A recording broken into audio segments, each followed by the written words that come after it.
Gens du pays, c'est votre tour de vous laisser parler d'amour. Gens du pays, c'est votre tour de vous laisser parler d'amour. Hey everybody, it's Ann Beebe. Today is Tuesday, June 25th, 2019. I'm Barb Hammer, and that is the song Gilles Vigneault's song composition, Gens du Pays, and that is the informal national anthem of Quebec, and I guess of all francophones in Canada. So this video is a day late, I guess, but it's still better late than never. Anyway, so yesterday was Saint Jean-Baptiste Day, which is the Quebec national holiday, or the national holiday of francophones in Canada. And this video is actually a follow-up to the one I did. And I wanted to go into more depth about this historical event. So last year, so my channel was about a month old when I did this video. I did this on June 24th, 2018, as you can see here. And it was called Martial Law in Canada, 1970 Quebec, October Crisis. And when I did that video, I kind of summarized the events and kind of explained some background. But when I was looking into it, I saw a mention of this October crisis as being a false flag attack. And I thought, well, that's interesting. So I thought I would look into it a little bit more. And for full disclosure, I am an American from Virginia, born and raised. I live in Canada, and I have dual citizenship, and I have lived in Quebec. So I know something about Quebec, and I'm always interested in Quebec and the French language because I speak French. Anyway, so the October crisis was quite a traumatizing event in Canada. And it was interesting that I saw mention of it as being a false flag attack. So anyway, I guess the theme that I want to pursue in this video is that this October crisis of 1970 was a Canadian Gladio event, a false flag attack. So to explain, this term is relatively new to me. So there was a CIA operation called Operation Gladio, and it was, I think it was in Europe that they carried out this operation from the 60s to early 80s. And the CIA, they were carrying out terrorist attacks in Europe, and it was to counter any leftist movements, I guess, in Europe. So I see this October crisis as a false flag attack, and the reason is because it was to counter this movement in Quebec. So it's very complex. It's very interesting what was going on in Quebec in the last century. So I guess the labor movement was kind of delayed in Quebec, and it didn't really get going until probably the 1940s. And there was a government, the Duplessis government in Quebec, provincial government, at the time that was very business friendly. And in fact, the Catholic Church was pretty much running, I guess, the education system and a lot of things in Quebec society. It's very, very fascist, very repressive, I would say. And when the Duplessis government ended, when that provincial premier died, there began what is called the Quiet Revolution, so in the 1960s. And so all the repression of the Catholic Church um, started to lift. So there was labor unrest in Quebec in the 1940s and 50s. And there began a separatist movement in the 60s, I guess. And it was very socialist and left leaning. And was very much against the Anglo-Saxon imperialism that Quebec had experienced since it was conquered in the 18th century. So it was originally a French colony, and then it came under British rule. And the Quebecers and Francophones in Canada were treated like second-class citizens. So all the work in Quebec, all the workers were exploited, and they were Francophones and Catholic. And then all the bosses, the business bosses, were Anglos, either English Canadians or Americans. So that was sort of the setting. So there was a lot of tension in the 1960s. And there was some separatist movements that developed, and there was one group called the FLQ, the Front pour la, what was it? What is the acronym? Was, let me find it here. I think I have it up here. No, that's not it. I thought, no, that's it. Hang on. That's not it.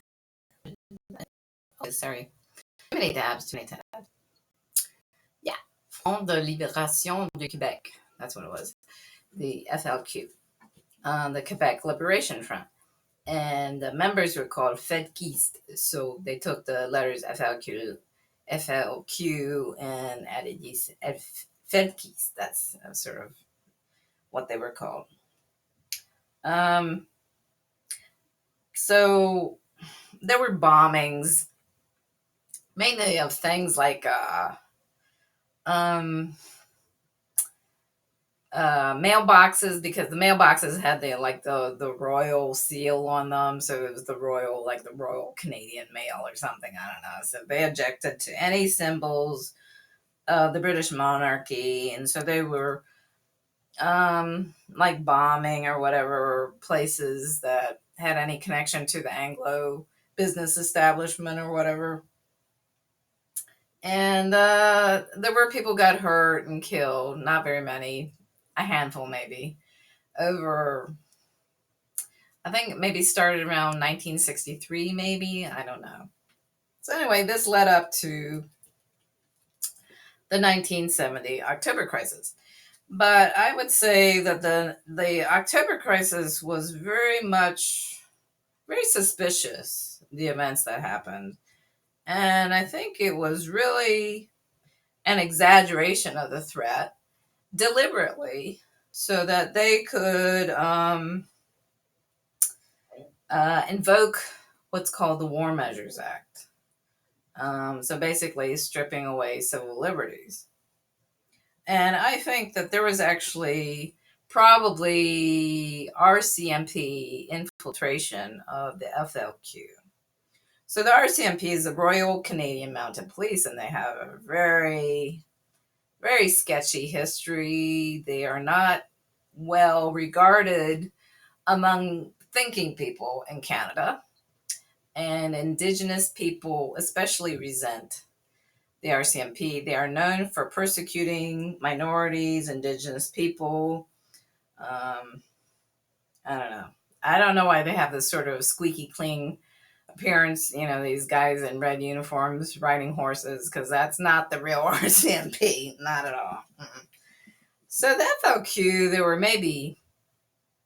I've read maybe 2 or 3 cells, and at the most, maybe 10 people. So the threat was very exaggerated, I think. And at the time, the Prime Minister of Canada, coincidentally, was Pierre Trudeau. So Trudeau is a familiar name, and that's because his son, Justin, is now Prime Minister of Canada. And, Pierre Trudeau has sort of a certain mystique in Canadian public opinion. He seems to be well regarded. I'm not quite sure why that is, because in my opinion, he was a fascist. And he is not well regarded among people in Quebec who remember the events of the October crisis of 1970. So anyway, let's kind of see. So the events, in my other video, I kind of summarized what happened. So what created the crisis was, first of all, there was a British diplomat, a trade representative in Quebec City. Was it Quebec City? In Quebec, anyway. Maybe it's in Montreal, who was kidnapped. Yeah, I guess it was in Montreal area. All this happened. So there was a British diplomat who was kidnapped, Richard Cross, anyway, it was his name. And he was held hostage. And then 5 days later, there was a Quebec provincial minister, the labor minister, Pierre Laporte, who was kidnapped. And he happened to be sort of the deputy minister at the time. So he was the number 2 guy in Quebec, in the Quebec government. And he, I think at the time, the Quebec premier was away or something. But anyway, Pierre Laporte was not just the labor minister. He was actually the number 2 in the Quebec provincial government. So he was kidnapped too. And the events are very, very suspicious, because I've read, and I have a number of tabs here. So one of these, I found some of the event, and on this site, it has a chronology of the events. And what's interesting is that when I was reading through here, so when Richard Cross, or whatever his name, the British diplomat, when he was kidnapped, the police, they went to the wrong location. So, of course, they weren't able to stop or find the kidnappers and rescue Cross. And I think they went to the Greek consulate by mistake. And then 5 days later, when Pierre Laporte that was Quebec City. Yeah, he would have been Quebec City. So when Pierre Laporte was kidnapped, so his family who were there when he was kidnapped, they said that the kidnappers were all very clean cut, and in fact, somebody else who saw them said they looked like police. So that's why I kind of wonder, were these actually RCMP? And sometimes in these cases, they are patsies or something. So there's something it just seemed like everything was going wrong during this crisis. The police were never getting anything right.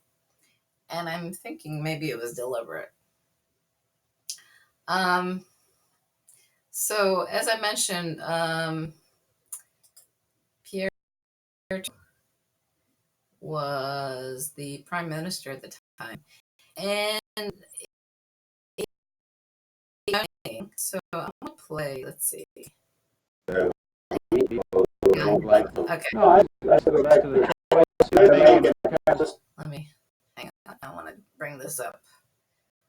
Make this a little bit bigger. The choice you guys are making kind of society. Let's go back to the choice you guys are making kind of society. That you really, there's a lot of bleeding hearts around. Just don't like to see people. Yeah, bleeding hearts. So Pierre Trudeau, bleeding hearts is a term that, it's an old term that you used to hear people on the right say. So they would say like bleeding heart liberals. So this is a term that he used. So Pierre Trudeau was involved initially in a lot of Quebec movements, labor movements, but he really was not on the left. He was sort of a centrist, I would say, just like his son now. So the fact that he's using that term bleeding heart liberals, and he's talking about how people are upset by the invocation of the War Measures Act during the October crisis. And Pierre Trudeau, so I kind of learned that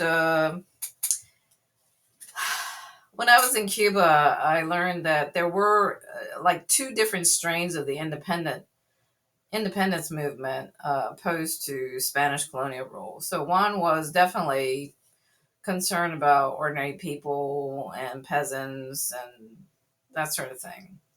And then there was another group that they were kind of business friendly, and that's Pierre Trudeau. So he's business friendly. He's a corporate centrist. Anyway, let's listen to him a little bit more.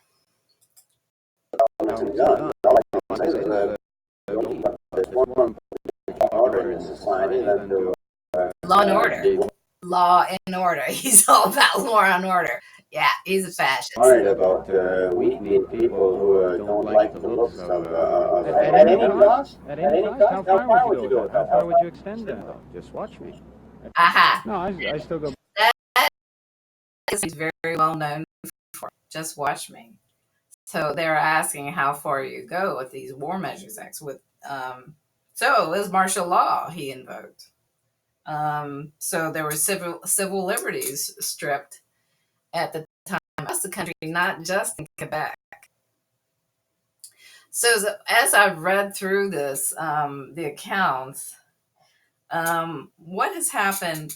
What happened was during the so there were the two kidnappings, and actually Pierre Laporte, he died, and so supposedly he was strangled by his kidnappers, and maybe it was an accident, but actually I've heard seen different things about how he died. He might have died from trying to cut his, I guess his hands were tied, and he might have died from cutting himself when he was trying to get loose. I don't know. He supposedly attempted to escape and maybe got injured that way. I don't know. It's all very suspicious. In fact, they found his body in a car around the airport, and it was supposed to be, it was actually at a military base, I think, that was adjacent to the airport. And in fact, it was near the I don't know, the military facility for monitoring. I forget. That reminds me. There was another thing about the kidnappers of Pierre Laporte. So, as family said, that not only were the kidnappers clean cut, but they had walkie-talkies. So it's kind of like they came across as police. So I think that's why the family maybe was a little bit confused about what was going on, and why I think maybe the RCMP was involved. And I have to mention the RCMP was very well known for cooperating with U.S. agencies or authorities. And so I think they were very concerned about any leftist groups in Quebec at the time. So what else? So the fact that I think there were RCMP infiltration and there were very few people involved, and the threat was very exaggerated. And it was just the War Measures Act was really. So let's just kind of look at, let's see. I know I have it up here about the War Measures Act. Too many tabs, too many. Yes. So here's the War Measures Act. So it would be declared in a time of war, invasion, or insurrection. And basically, it was just stripping away civil liberties. Yeah. And then after that, subsequent to that, and I think, yeah, after, during the October crisis, there was actually an Emergencies Act that was enacted, and I think that's what's replaced actually the War Measures Act. So it was supposedly to correct whatever abuses there were in the War Measures Act, but actually, it still strips away civil rights of Canadians, even in an emergency, if it's reasonable and can be justified. So unfortunately, there's this Charter of Rights and Freedoms in Canada, but there are exceptions that can be made. And one is this Section 1, if it's reasonable and justified. There's also something called the Notwithstanding Clause. And that's sort of a loophole where they can get around this charter. The charter is pretty much toilet paper, in my opinion. It's not worth the paper is printed on by any means. So the October crisis started in October of 1970, and it lasted until, let's see. So Pierre Laporte was found dead, I think, a month later, and then Richard Cross, I think that was Cross anyway, the British diplomat, he was freed. The police raided where he was being held and freed him in December. And so the FLQ members who supposedly kidnapped Pierre Laporte, they were arrested and they were put on trial, and I think they got like 12-year sentences or something, not very heavy sentences. And the kidnappers of the British diplomat, they actually negotiated to be allowed to go to Cuba. Yeah, very interesting. So they were not arrested. So they were allowed to go to Cuba. And that's very suspicious too, because they didn't stay in Cuba. It's like something was arranged, or it was very strange. So they went to Cuba for a number of years, and then they went to France, and then they came back to Quebec. Not a problem. So that's very interesting how it was like there was an arrangement or something. Okay, you go to Quebec for a little while, and then you go to France, and things calm down, and then you can come home. Very strange. So, I've just done a lot of reading, and another site.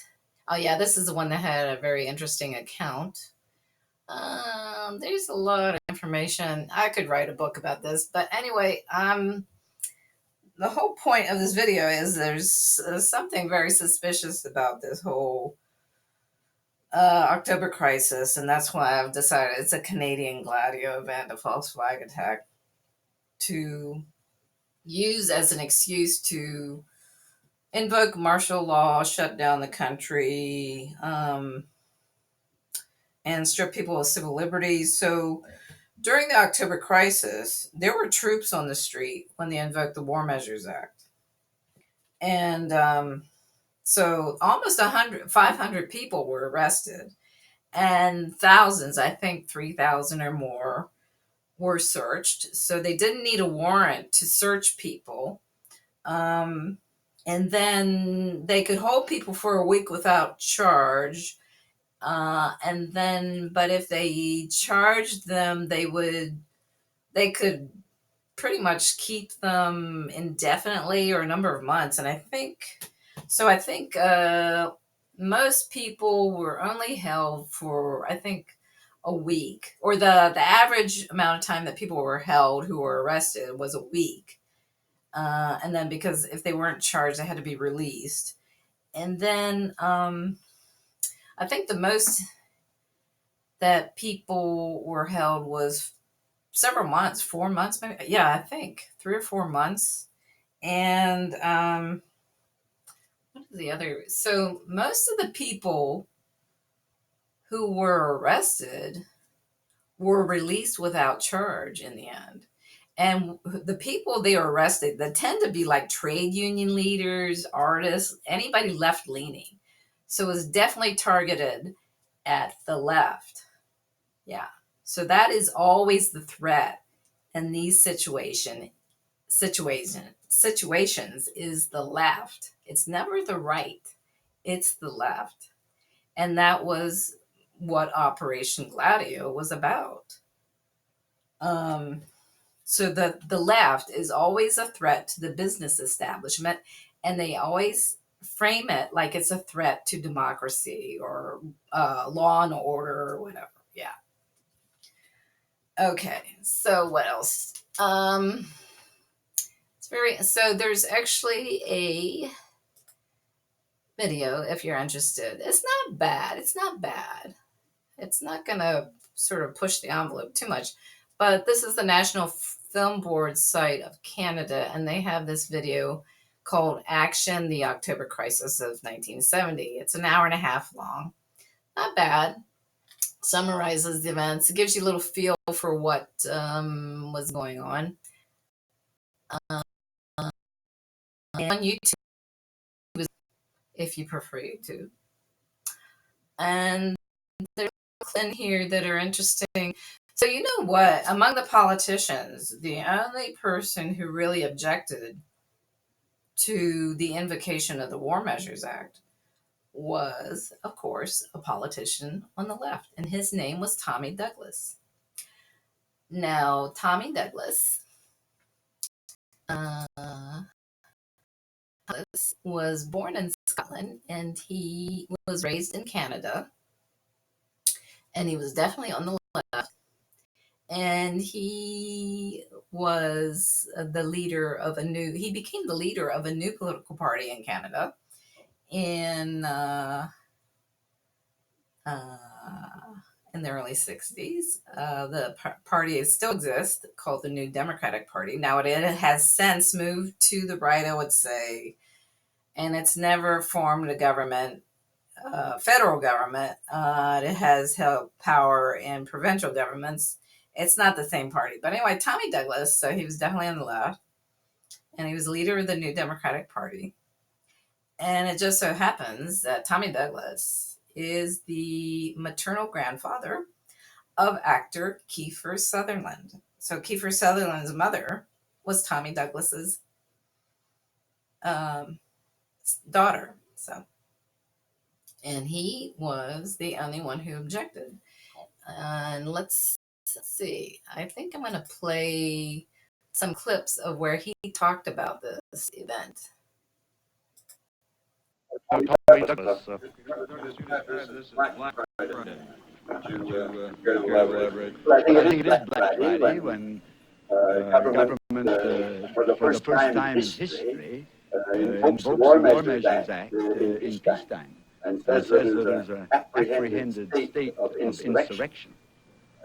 And deprives a great many people of their freedom and their liberties. This means that right now the police at any time can pick up any person who in their opinion is a member of an organization that is subversive and illegal.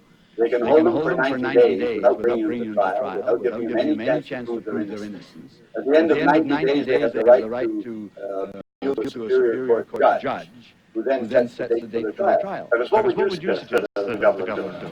To give them extensive powers. Don't quarrel with that at all. But surely those powers should be granted by Parliament in a free country and not seized by the government under the pretext that we're faced with an insurrection. In your view, the government does not justify the state of what is it, state of insurrection?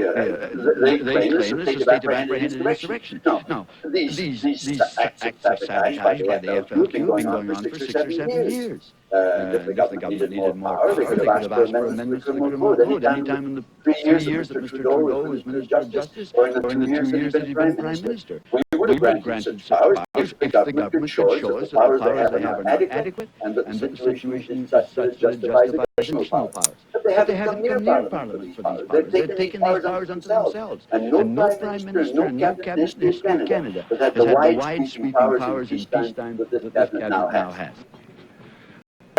That's Tommy Douglas. So I have to tell you, I didn't used to think too much of Tommy Douglas. I've had to change my opinion about him. So he talks again in this documentary. Let me see. I just like listening to Tommy Douglas here.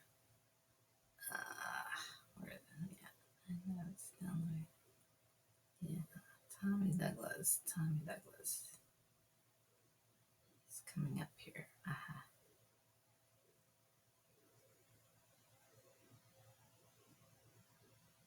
think it's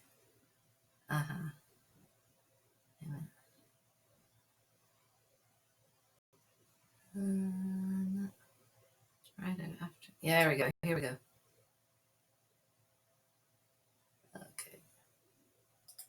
You no longer know what use or abuse they're going to make of those powers. This is what troubles us. And you've already had examples of it. You've had an example in the city of Vancouver where the mayor of that city says we can use these powers to clean out the hippies and the draft dodgers. You have a statement by the chief of police in one city on the prairies who said a lot of people that he wanted to pick up, this would be a good time to do it. And now the growing suspicion is pointed out by, for instance, Ron Haggart and the Toronto Telegram last night, that it looks very suspiciously like the regulations and these sweeping orders are going to be used in the province of Quebec. On the one hand, to clean out FRAP, which is opposing Mayor Trudeau, and then the other hand, to get rid of the separatists who have incurred, of course, the displeasure of both Mr. Choquette, the Attorney General, and Mr. Marchand. Okay. And he speaks again in this video. I just like listening to Tommy Douglas, so I'm sorry that I didn't have a very good opinion of him before. I've changed my opinion of him now. So he talks again here in this. I think, I found, it's hard to find the exact, here we go. Direction. Then I'm naturally not going to accede willingly to surrendering the basic freedoms of the people of this country. Anyway, you get the idea. So he has a funny way of talking. That's because he was a pastor, so he had a religious background. Yeah, so that's Tommy Douglas.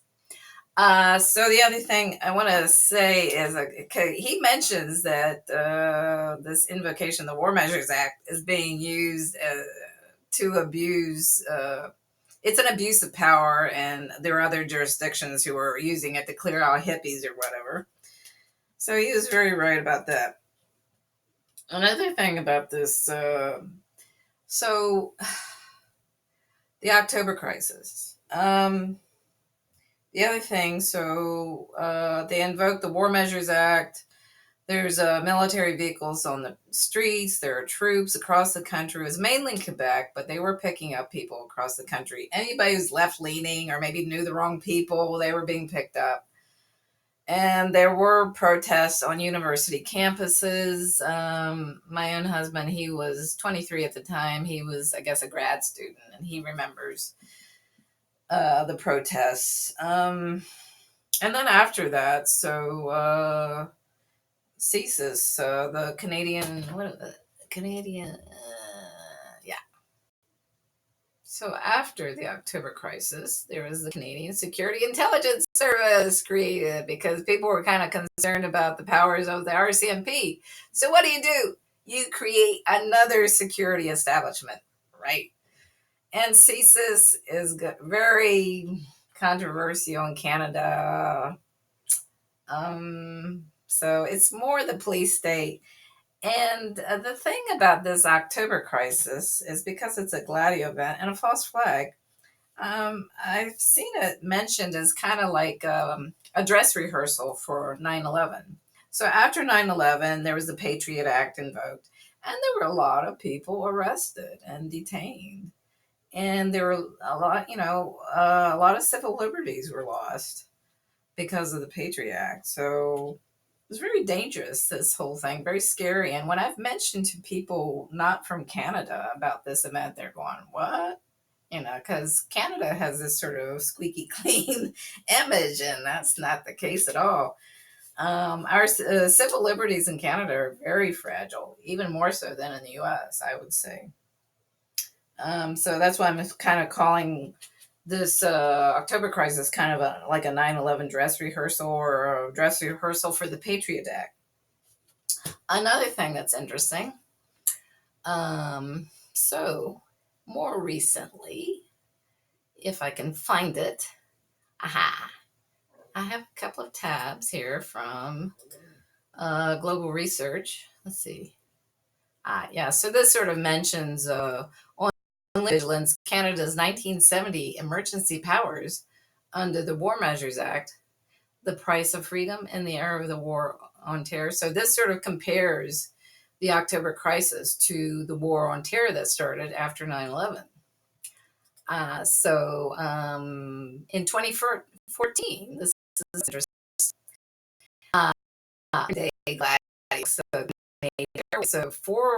In 2014, there was a man, and he stormed Parliament Hill in Ottawa with this rifle. That's all he had, and it's like, oh no, we've got terrorists.